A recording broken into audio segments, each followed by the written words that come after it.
Alright, so we need to, I want to use it as a heat pad. So this is a, I found this out. So this is some Insulbright, yeah? I'm just seeing if it's big enough. Oh my word. Actually it is. Oh, how marvellous. How easy and marvellous is that? So I'm just going to use my piece of paper piecing and literally use that as a template. So I've got a piece of Insulbright. Now, I have some very hot things go in my oven, or come out of my oven, I should say.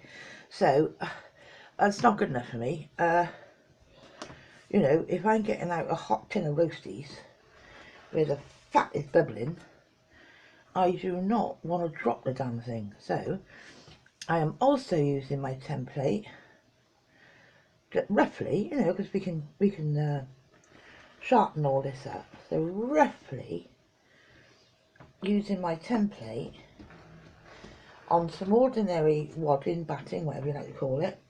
And this is an 80-20 mix of cotton polyester.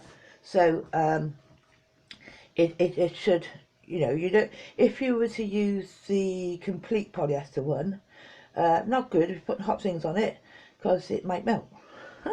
But anyway, so there we are. Oh, and the next thing obviously is you want to find a little bit of fabric for your backing. Let me see.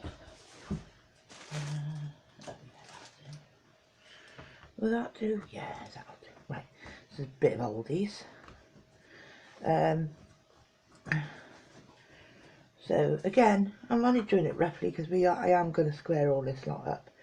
So if I got any, just checking I don't have any salvages to worry about. No, I don't. So I am roughly using my square as a template. Right, so that's that. And the other thing, of course, that we need to think about is what we're going to use for the actual binding. So I've got loads of strips here, haven't I? I've got loads of strips which I was using with this, but whatever you decide to use, and I'm not sure yet if I want to mock my, although actually if I did the yellow it would be like starting again, wouldn't it? Yeah, I might use, I've got two of those as well, I might use that yellow strip for my binding. Righty-ho, so all things decided now. So okay, so I'm there's a few school of thoughts on the right way up to do this. So I would say let's turn that over. There's my front square. Then I'll put my batting on the back. Yeah. Oh, and I'm not quilting this through because it's too small, but I am going to use, oops, a little bit of 505 spray. Okay, then and I tend to look for which side is more metallic, and then I want that nearest, you know, in layers, I want that nearest the back looking up at me. Then obviously I ought to go in there, iron that, checking that we're all okay. My layers. The next thing then is my backing. Alright, so that's gone on. So there now is my complete layer sandwich, and now I can take, I should have a 6x6 somewhere, but it doesn't matter. I can take a nice ruler, line it up to the edge of my work, okay,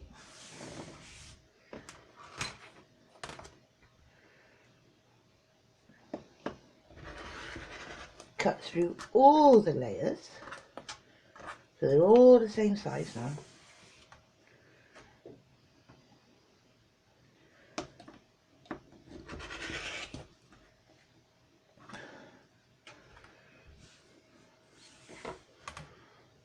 Yeah, I hope you can see on there. My hair is not getting in the way this time. So I am cutting through all my layers, so it's all trimmed up, it's all exactly the same size, yeah? And that's my sandwich. Now, before I start to put on the, and I will show you how we do this, before I start to put on the binding, I'm going to zigzag all these layers, a small zigzag, less than 1/4 of an inch, a small zigzag all the way around to keep everything nice and tidy together before I start to do the binding. Okay, so I've got my zigzag plate on, so it's not like the single holes or anything, it's going to allow the zigzag stitching. I've just put on my walking foot. I've got my stitch length width, how wide the zigzag is, at 3, and my length at 2. I don't know there. So starting a little way down from the corner, I am just going to see, obviously I want to do it on the edge. Yeah.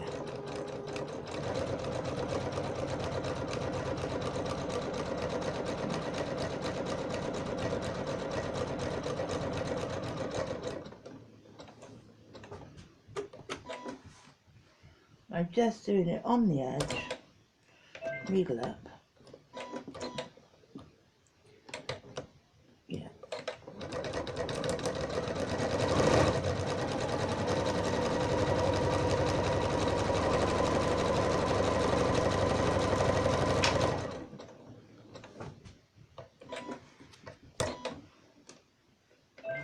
Needle up.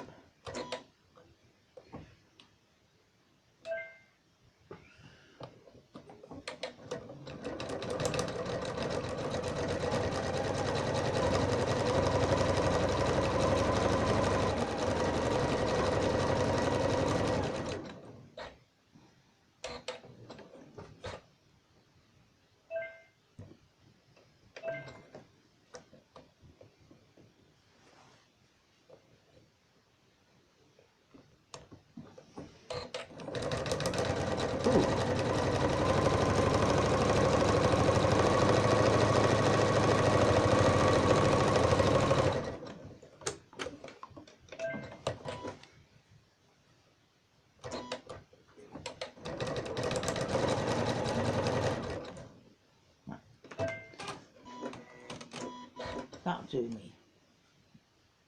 Now, so I have literally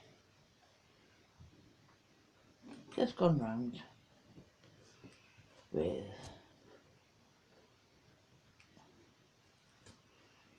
a zigzag, which is going to get hidden now by our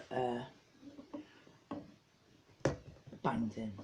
So the next thing I need to do is take my strip of binding and iron it, fold it in half, pretty size on the outside, so fold it in half if you were using a different sort of material to me, so that the wrong sides were touching, and just literally fold that and iron it in half. Literally never going to start on the end. Give yourself quite a bit of a tail. Let me just dig through my stuff. I gotta clear this up. Wonder clips, rough sides to rough sides, and just put a clip in to start you off, and then I'll show you how we do the mitered corner. Well, I'll show you now actually before we get to machine. But what we will do, we will stitch our 1/4 inch along here, and then we will go off towards the corner at 45 degrees, cut the thread, so we're starting again. Then from that corner, we make a triangle from that corner, and you can tell if you've got it right because the edge of the strip you're facing upwards now is in line, yeah? So if that's in line, then that has to be a 45-degree angle. So the edges are all in line. So having done that, you then bring your strip, holding it, bring your strip back down so that your top fold is all still in line. Then, you know, if I got this far now, I would put a clip just in this corner out the way, and then we start the sew all the way down here. But I will show you on the sewing machine as I'm doing it. Alright, so we've just put this together, so the rough edges together on the top of the project. I've changed my walking foot to a 1/4 inch walking foot. I'm just going to line that up, pop the foot down, line that up now with my outside edge of my material, and then here we go.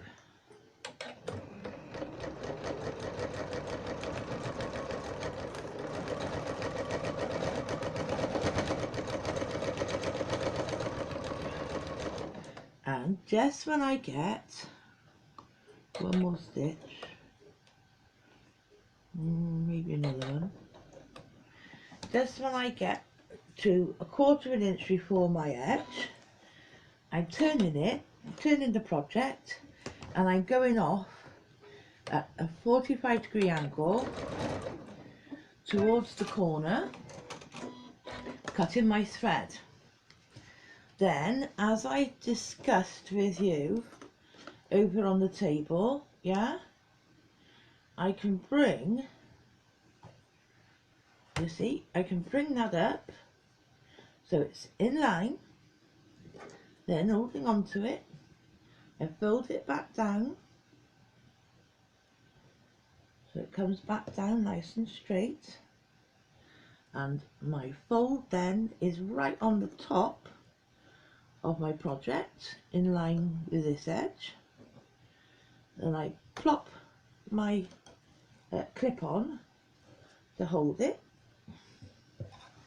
Then I go back under my machine and starting right at the top, I come down and then follow all the way down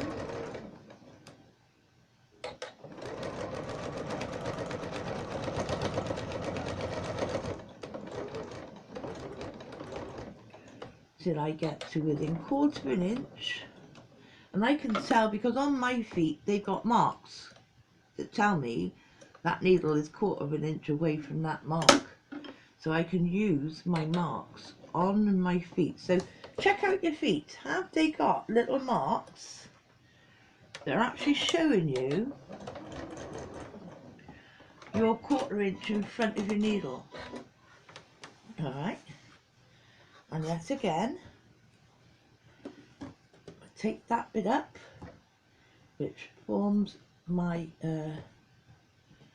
straight line, bring it back down, hold the fold, plop my clip in to hold it so I can go back under my needle and continue down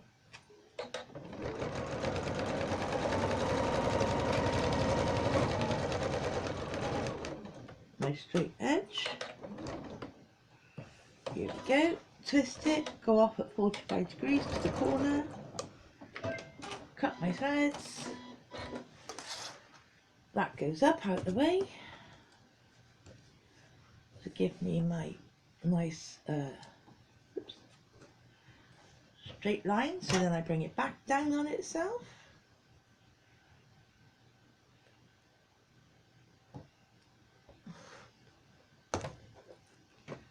Put my clip on, hold it for me, back under my needle.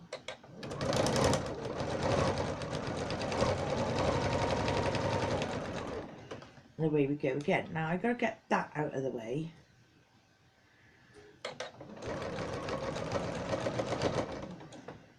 And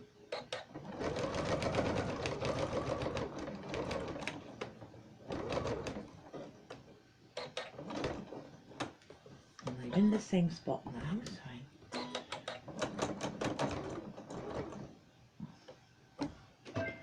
cutting my fabric. And I've just noticed that there is a problem in my bobbin. I could see it not coming round properly. So I am just reloading my bobbin.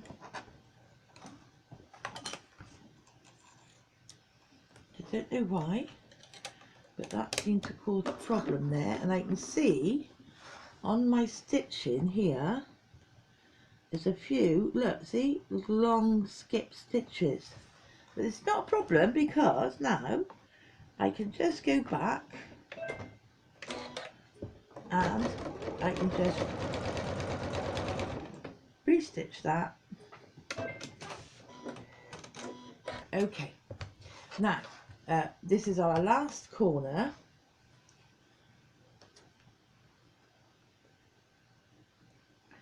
So I'll show you. So obviously again, keeping that all nice, then bringing it back, folding it back on itself, plopping that like that, taking my clip, holding that nice and still.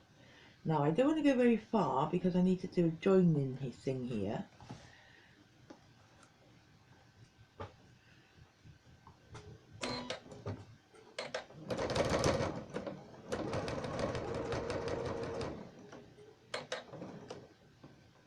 And I am just going to backstitch a couple. Right. Now,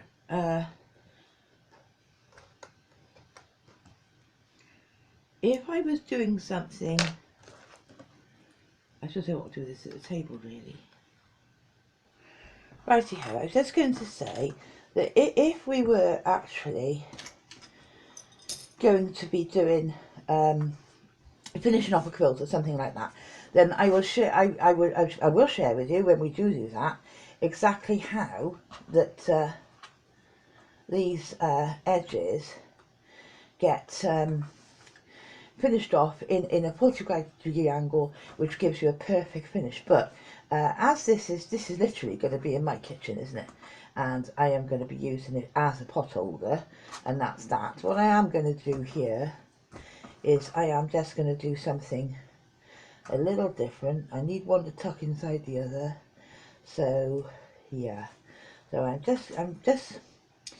just folding this so that I can get at this piece, and I'm going to give myself, oh, what would you say that is, Jack?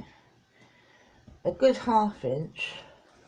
I've made a cut, yeah, and I am going to just pull back that stitching just a little bit.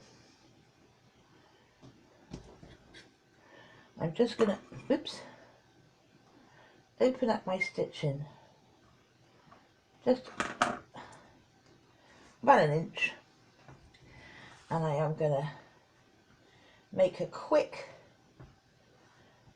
I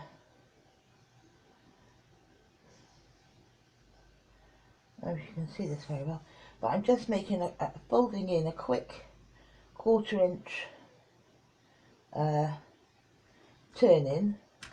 So in there now, see I've got a 1/4 inch more or less, a 1/4 inch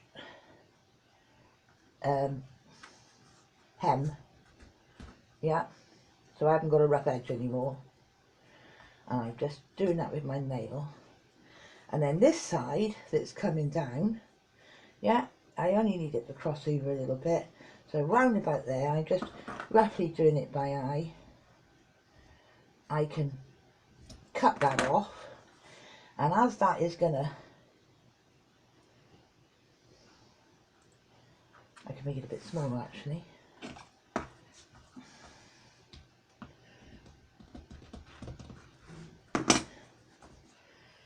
Yep. And then that can fold inside the piece. Yep. Tuck it in. So now the exterior join piece, if you see what I'm saying, that's got to stay up there. But the interior joined piece has got a nice edge on it.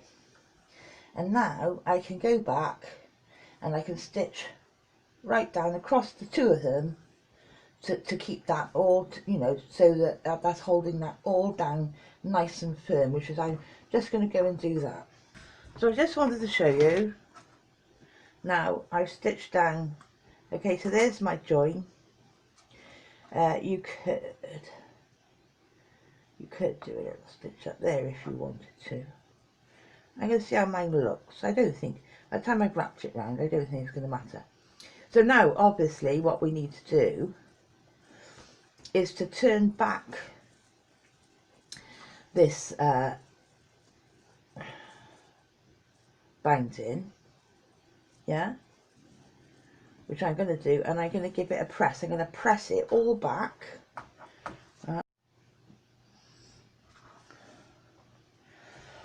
So now, I've just given that a quick press back that way, and we can now, this is going to be wider than what we actually want, to be honest, but we can now start folding. You want to give yourselves a nice sort of 1/4 inch on the top, but start folding the corners back, the outsides back. When you get to a corner, I tend to bring the bit that's coming up down, and then the bit that's going from the top across to do my mitre on the back. You do it whichever way you feel comfortable. So then I pin my mitre, pin all this round with clips, yeah. So what I tend to do is that one goes that way, and then that one folds down that way, alright, and pin it. To be honest with you, I'm never that bothered about what it looks like on the back. I suppose I should be, but I'm not. And so this is just a quick binding. As I said, we haven't tried to do anything special with the joining of the binding, to be honest.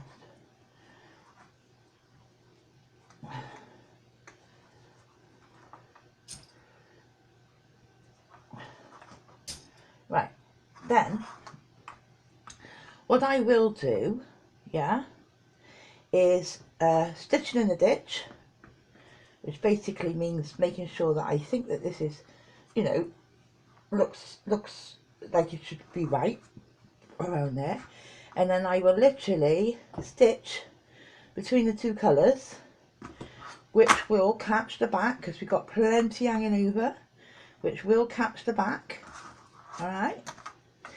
And then when we get to a mitre corner, what I tend to do is, having come up to the corner, is I do a couple of stitches up and a couple of stitches down before I continue, which means that you caught that at the back, alright. Hope that makes sense to you. The other thing is, I got a little bit of ribbon. Now where's my join? There's my join, so I don't want to I don't want to draw attention to my join, so I'll do it in the corner where my join isn't.